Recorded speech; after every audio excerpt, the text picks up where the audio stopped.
ఇద్దరు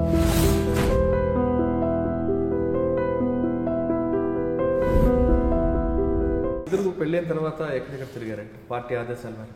పాలకుర్తి దళంలోనే తిరిగాము ఇద్దరము. ఆ తర్వాత ఒకసారి ఎన్కౌంటర్, అంటే తను లేడు, జ్వరం వచ్చి తను బయటికి పోయిండు. అదే రోజు నేను హాస్పిటల్ నుంచి వచ్చాను. అప్పటికి ఒక 15 days సిక్ అయి ఉన్నా. అదే రోజు మల్లంపల్లి అనే విలేజ్లో వచ్చి ఒక 1 hour 2 hours అయింది అంతే. ఇంకా అప్పుడే డ్రెస్ వేసుకుంటున్నా, డౌట్ వచ్చింది పోలీసు వాళ్ళు వస్తున్నట్టు అనిపించింది.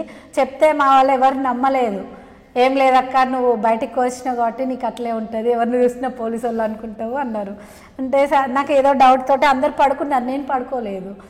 ఆ టైంలో ఏంటంటే మొత్తం చుట్టుముట్టిండ్రు. బిఎస్ఎఫ్ వాళ్ళు 300 మంది వచ్చిండ్రు, స్టేషన్ వాళ్ళు వచ్చిండ్రు. కిరణ్ కుమార్, అంటే పేర్లు చెప్పొద్దు సారీ, ఒక ఎస్ఐ, నేను గోడ మధ్యలో ఉంటుంది, తిట్టుకున్నాం, గోడ కాల్చుకున్నాం. కాకపోతే పైకి కాలుస్తున్నాము ఇద్దరము. తను కాల్చినా నేను చనిపోయేదాన్ని, నేను కాల్చినా తను చనిపోయేది. సరెండర్ కావాలని తను, కాను అని నేను. సరెండర్ కమ్మని తను, కాను అని నేను. చస్తావా అంటే చస్తావా, నువ్వు చేస్తావు అని నేను. ఇట్లా ఇద్దరం తిట్టుకున్నాం అనమాట కొద్దిసేపు. తిట్టుకున్న తర్వాత ఇప్పుడు ఏసీపీ అయింది అనుకుంటా. తర్వాత కలిసి అంటే నవ్వుకుంటాడు అంతే. అంటే బూతులు తిట్టుకున్నాం కదా, నవ్వుకుంటాడు. అంటే అప్పుడు ఆ తర్వాత ఏమైందంటే ఉరుకుతున్న క్రమంలో మాకు చెప్పులు లేవు, ఒక గన్ను తప్ప ఏం లేవు, కిట్లు కూడా మొయ్యలేని పరిస్థితిలో పడేసినాము. నాకు ఒక కొయ్య గుచ్చుకొని మొత్తం బ్లడ్ పోతుంది బాగా, గొంతు ఎండిపోయింది మొత్తం. ఇక చనిపోయే పరిస్థితిలో ఉన్నా నేను. వాటర్ లేవు, పెండకసరి నీళ్ళు ఉన్నాయి, ఏం లేదు. మొత్తం ఇట్లా నారు పోస్తే పెండ కలిపేస్తారు కదా, ఆ వాటర్ తాగిన అనమాట. బతకాలి ఫస్ట్, ఏ వాటర్ అయినా పర్లేదు అనే పరిస్థితిలో ఆ పెండకసరి వాటర్ కొన్ని తాగిన తర్వాత కొంచెం కళ్ళు తిరుగుడు ఆగినాయి. ఇంకొక అన్న తాగమంటే తను తాగలే. నాకు బ్లడ్ కారుతుంటే నేను ఆ రాగడి బురద ఉంటుంది కదా, అది తీసి ఆ బ్లడ్ రాకుండా పెట్టేస్తున్నా. తూట నాకు పడే తూట ఆ అన్నయ్యకు పడ్డది. నేను నిలబడి ఉంటే అసలు నాకు పడేది, నేను వంగిన కాబట్టి తను ఇటు తిరిగి ఉన్నాడు, ఇక్కడ పడ్డది తనకి.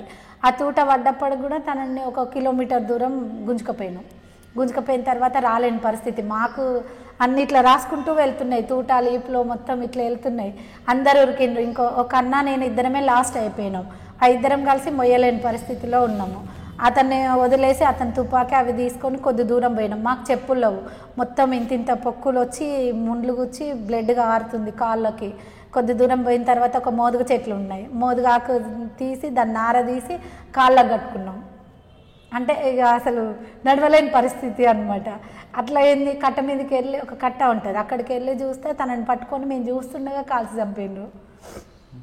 చిత్రహింసలు బట్టి అప్పుడు అనిపించింది, పోలీసుల చేతికి దొరికితే ఆ చిత్రహింసలు భరించలేము, మనం కాల్చుకొని చచ్చినా పర్లేదు కానీ వాళ్ళ చేతికి దొరకద్దు అని చెప్పేసి మళ్ళీ ఒక 8 kilometers ఇక అంత బ్లడ్గా ఆరుతున్నా ఉరుకుతూనే ఉన్నాం అనమాట. ఒక 8 kilometers పోయిన తర్వాత ఆ విలేజ్కి వెళ్ళినాక అక్కడ పోలీసు వాళ్ళు ఉన్నారు.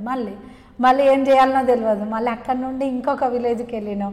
అట్లా నైట్ అంతా నడుస్తూనే ఉన్నాం అనమాట. తెల్లారింది, మధ్యాహ్నం 2 గంటల నుంచి నైట్ అంతా నడుస్తూనే ఉన్నాం. ఒక వాగులకు పోయి పడుకునేసరికి ఫైరింగ్ అయితే గన్ పౌడరు ఆ స్మెల్కి ఒక్కొక్కరి కళ్ళు ఇంత లావ్ అయిపోయి మొత్తం ఎవరం లేవలేని పరిస్థితిలో ఉన్నాం. అందరి కాళ్ళకు ముండ్లు, ఒకరికొకరు ఆ ముండ్లు తీసుకోవడం, ఆ బ్లడ్ అంతా క్లీన్ చేసుకోవడం. అట్లాగే ఒక రోజంతా మాకు ఫుడ్ లేదు, ఏం లేదు. ఒక 2 days వరకు. ఇక ఆ 2 days తర్వాత మళ్ళీ ఒక విలేజ్కి వెళ్ళి అన్నం తీసుకొచ్చి తినడం జరిగింది. అప్పుడు అనిపించిందమ్మా ఎందుకు వచ్చామరా అని అనిపించింది? అస్సలు అనిపించలేదు. ఆ కసి అనేది ఇంకా పోలేదు. బయట ఉన్న ఇలాంటి టార్చర్స్ ఉంటాయి కదా, భరించుకోవాలంతే. మనము పార్టీలకు వచ్చినప్పుడే మన ప్రాణత్యాగం చేసి వచ్చినాం. ఇంకా ప్రాణం ఉంటే ఏంది పోతే ఏంది అనే పరిస్థితిలోనే ఉంటాము. మేము బతకాలి, బయటకు వెళ్ళి ఇట్లా ఉండాలి అట్లా ఉండాలి. అప్పుడు మీరు పోలీసుల మీద కోపంతో లోపలికి వెళ్ళారు. అవును. ఆ కోపం తీర్చుకోవడానికి ఏం చేశారా? కోపం తీర్చుకోవడానికంటే ఏం చేయలేదు. ఒక దగ్గరికి వెళ్ళాను నేను, ఒక సిఐ ఉన్నారు, ఆల్రెడీ నా దగ్గర వెపన్ ఉంది. ఒక్కడుంటే చంపేద్దాం అనుకున్నా. ఒక 20 మంది పోలీసులు ఉన్నారు ఒక విలేజ్లో. అంటే మీరు ఒక్కరు వెళ్ళారా దళంతో? నేను ఒక్కదాన్నే వెళ్ళాను. అప్పుడు సింగిల్ భోజనం తేవడానికన్నా నన్ను పంపించారు. నా దగ్గర వెపన్, షార్ట్ వెపన్ ఉండే, పిస్టల్. అది కోడూరు అని ఉంటుంది. కోడూరులో ముస్లిం వాళ్ళ ఇంటికి వెళ్ళాను, నా క్లాస్మేట్ వాళ్ళ ఇంట్లో వంట చేయించుకొద్దామని వెళ్ళాను. మొత్తం చుట్టూ పోలీసు వాళ్ళు ఉన్నారు. అతను చంపేద్దాం అనుకున్నా, కానీ చాలా మంది ఉన్నారు. మళ్ళీ పక్కన దళం ఉంటుంది, యాక్షన్ చేస్తే మళ్ళీ దళం మీద ఇబ్బంది అవుతుంది, దళం డే టైంలో పోరాదు కదా అని చెప్పేసి మళ్ళీ వాళ్ళ బురకా వేసుకొని బయటకు తప్పించుకొని వచ్చినాయి. అంటే మీరు ప్లాన్గా వెళ్ళారు కానీ ఆవేశం ఉంది కానీ అక్కడికి వచ్చాక ఆలోచించారు. అసలు నేను వెళ్ళింది చంపడానికని కాదు, భోజనం తెద్దామని వెళ్ళాను. అక్కడ సీఐ కనబడేసరికి చంపాలనిపించింది. మళ్ళీ ఆ లొకేషన్ అంతా ఆ సీఎం ఏదైనా చంపాలనిపించింది. ఆ సీఐ నన్ను టార్చర్ పెట్టాడు కనుక అతను చేయబట్టే నేను పార్టీలోకి వెళ్ళాను. ఒక సీఐ ఒక ఎస్ఐ కనబడినా కానీ పరిస్థితి కాదు అని మీరు సెట్ బ్యాక్ అయిపోయాను. అక్కడ ఏమాత్రం డిస్టర్బెన్స్ అయినా వాళ్ళందరూ అలర్ట్ అవుతారు, దళం నష్టపోతుంది. నా ఒక్కదాని కోసం దళాన్ని నష్టం చేయడం కరెక్ట్ కాదు కదా అని చెప్పి ఆలోచించుకొని సెట్ బ్యాక్ అయ్యో. మళ్ళీ మామూలుగా అయితే గుర్తుపడతారు, బుర్కా వేసుకొని వచ్చేసినాయి. Hello, this is Renu Desai. Please subscribe to iDream. Subscribe iDream. Please subscribe iDream. Please subscribe to iDream.